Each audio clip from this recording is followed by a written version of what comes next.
दो क्या है क्वेश्चन?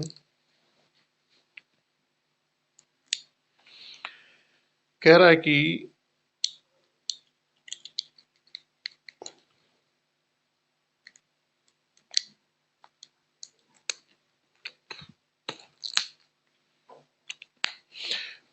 प्रत्येक वर्षांत, मतलब वर्ष के अंत में, वर्षांत में एक तालाब में मेंढकों की संख्या 10% की वृद्धि होती है।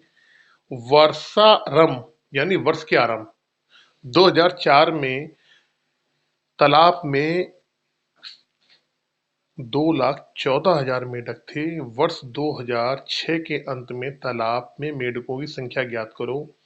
क्वेश्चन में केवल यहाँ जिसने समय जान लिया ना कि समय कितने की बात कर रहा है, कुछ लोग क्या करेंगे 2006 में से 2004 घटाएंगे, 2 साल निकाल लेंगे, आंसर क्या हो जाएगा, गलत हो जाएगा उनका। देखो रेट तो आपको मालूम है कि 10% के हिसाब से वृद्धि हो रही है। पहले रेट बता दूं मैं आपको। 10% 1/10, एक की वृद्धि यानी कितना, 11/10 गुना हो रहा है। ये तो आपको पता है।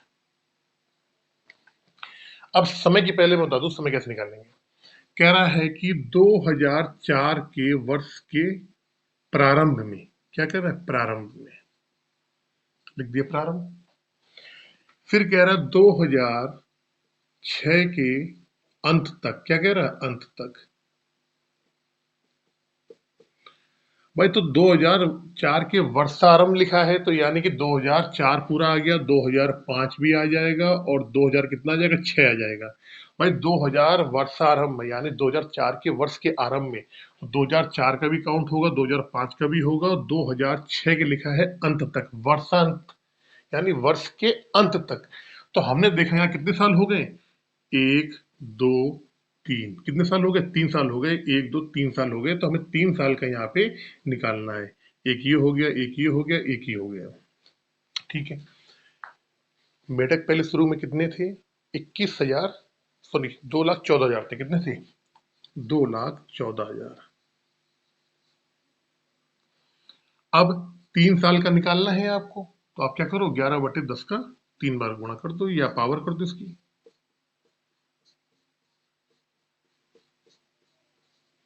काट दो, 3 जीरो से ये 3 जीरो पूरे खचाक हो जाएंगे, चले गए आपकी। 11 का मैंने अभी आपको बताया था, इसका जो स्क्वायर आता है 11 का, वो कितना होता है, 331 होता है। कितना होता है, 331।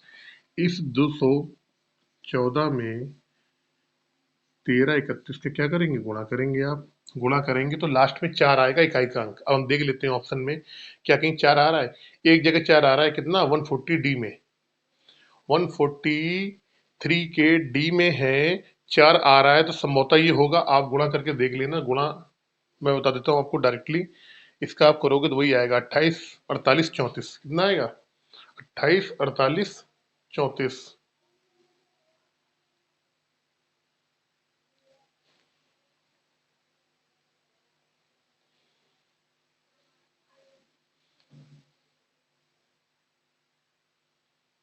10% की वृद्धि हो रही है। 10 में 11/10, 11/10, 11/10। मेढक कितने थे, मेढक थे 2,14,000। तो 2,14,000 कितने जीरो हैं, 3 जीरो हैं, 3 जीरो कर दिया, 3 जीरो से 3 जीरो कट जाएगा, 121। और 121 में 11 का 11 एकम 11, 11 दूनी 22, और एक 23, 2, 11 एकम 11, 12, 13, 1331। आप इसका इसमें गुणा करोगे 1331 का।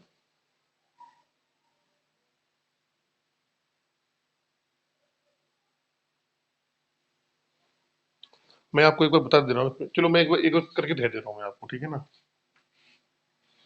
करके क्या, मैं खुद ही डायरेक्ट इसको करके देख लेता हूँ एक बार जल्दी से। कैलकुलेशन मैं आपको अभी बाद में बताऊंगा, पढ़ाऊंगा, उसके बारे में भी आपको बताऊंगा सारी चीजें। अभी मैं आपका ये डायरेक्ट कर देता हूँ यहाँ पे। 214 में 214 में 1331 का गुणा करेंगे तो 48, 28, 48, 34 कितना आएगा, यहाँ ही आ जाएगा, 28, 48, 34। ये आपका आंसर आ जाएगा यहाँ से। ऑप्शन नंबर ई आएगा। ये मैंने लिखा नहीं है यहाँ पे, थोड़ा सा तभी दिक्कत। 143 का ई जरा देख लो एक बार। 143 का ई, ठीक है, थोड़ा कंफ्यूजन हो गया था। हाँ, तो ये आ गया। अब चलते हैं क्वेश्चन नंबर 144 की तरफ जल्दी से। Question number 144।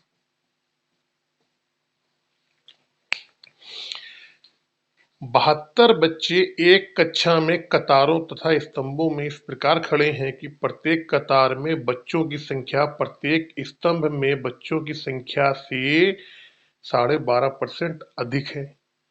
प्रत्येक कतार में बच्चों की संख्या कितनी है? बहुत अच्छा क्वेश्चन है, कई लोग तो करवाते भी नहीं इस क्वेश्चन को। देखो, कतार और स्तंभ, बात किसी किसकी हो रही है? कतार की और स्तंभ की। वो ये कह रहा है प्रत्येक स्तंभ में बच्चों की संख्या, प्रत्येक प्रत्येक एक मिनट, प्रत्येक कतार में बच्चों की संख्या प्रत्येक स्तंभ में बच्चों की संख्या से 12.5% अधिक है। अब ये बताओ मुझे आप, अगर मैं बात करूं 12.5% की, तो आपको मालूम है कि इसकी वैल्यू होती है 1/8। 1/8। अगर अगर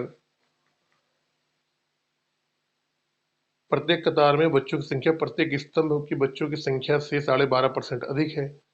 अगर स्तंभ में, अगर इस कतार में बच्चों की संख्या प्रत्येक, अच्छा, कतार में बच्चों की संख्या स्तंभ में बच्चों की संख्या से 12.5% अधिक है। 12.5% का मतलब क्या होता है? 1/8। 8 से एक अधिक, यानी कि कतार में बात कर रहा है कि कतार में कितने, अगर स्तंभ में 8 होंगे तो कतार में कितने हो जाएंगे? 9 हो जाएंगे। अगर स्तंभ में 8 होंगे कतार में 9 हो जाएंगे, क्योंकि कह रहा है जो कतार में बच्चों की संख्या है वो स्तंभ में बच्चों की संख्या से 12.5% अधिक है। 8 का 12.5%, 8 का 12.5% कितना है? 1 होता है, तो 8 में एक अधिक कर देंगे, 9 हो जाएगा। अब मुझे एक बात बताओ आप, बहुत अच्छी सी बात, मुझे प्यारी सी बात।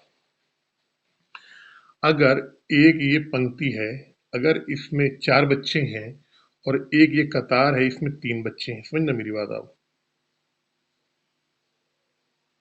पंक्तियां 4 हैं और कतार कितनी है? 3 है, तो कितने बच्चे होंगे? तो आप कहोगे सर ऐसा करो, 3 में 4 का गुणा कर दो, कितने आ गए? 12 बच्चे आ जाएंगे यहाँ पे। कहने का मतलब अगर हम कतार और स्तंभ वाले को गुणा कर देंगे तो हमें टोटल बच्चे मालूम पड़ जाएंगे। इनका अनुपात, कतार का और स्तंभ का अनुपात कितना आया है? 9:8 आया है। अगर हम 9 का 8 में गुणा कर दें, कितना आ जाएगा? 72 आएगा। इत्तेफाक से क्वेश्चन में 72 ही दिया हुआ है। क्वेश्चन का डाटा इतना सिंपल है कि यहाँ 72, हमारा ही 72 निकल के आ रहा है, 72 ही क्वेश्चन में दिया गया है।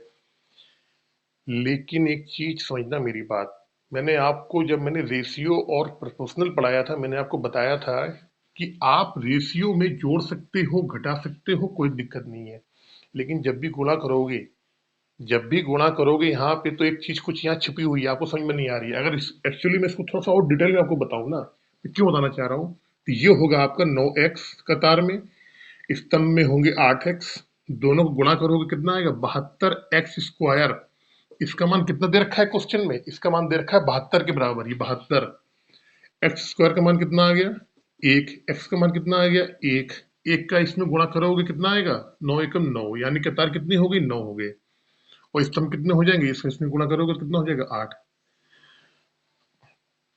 अगर हमें इस 72 की जगह अगर और कुछ दिया होता, अगर 72 की जगह हमें और कुछ दिया होता, 72 का कोई कोई गुणांक अगर हमें दिया होता, तो हम इसको डायरेक्ट नहीं कर सकते थे, फिर हमको ऐसा ही करना पड़ता। और यहाँ पे जो x की पावर जो 2 होती है ना, ये होती है साइलेंट, बच्चे यही गुणा, यही गलती कर देते हैं। अगर यहाँ पे 72 नहीं दिया होता, कुछ और दिया होता, तो कुछ बच्चे क्या करते, इस क्वेश्चन को गलत भी कर सकते थे। तो मैंने आपको बता दिया, मैंने बता दिया कि ठीक है, कितना है? 72 दिया है, इसका मतलब ये हो जाएगा 9 × 8, 9×8 72 होता है। और वैसे भी यहाँ पे क्या है, इसका रेशियो में मान कितना आ रहा है? 9:8 आ रहा है। तो हम जाएंगे डायरेक्ट की कतार की संख्या कितनी होगी? 9 होगी। स्तंभ की कितनी होगी? 8 होगी। तो आंसर क्या आ जाएगा हमारा? 9 आ जाएगा। सपोज करो अगर इस 72 की जगह